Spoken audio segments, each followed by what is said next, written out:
Hello, welcome to Do It Yourself channel. Today I will show you where to find the option and how to turn off or disable the shortcut for our color inversion mode in Samsung Galaxy S22.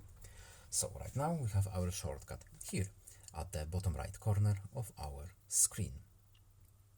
To delete this shortcut from here, we can use edit shortcut function from here, and here we can turn off this option here. Of course, we can also go to settings, then in accessibility menu we have visibility enhancements, and color inversion is here, and the inversion shortcut is right here too. We can change the shortcut that we are using, either or option will work, but we are interested in disabling this shortcut at all for good. So we don't have shortcut here anymore. That's all. I hope this video is helpful to you. Please leave a like and subscribe. Have a nice day and see you in the next video. Bye.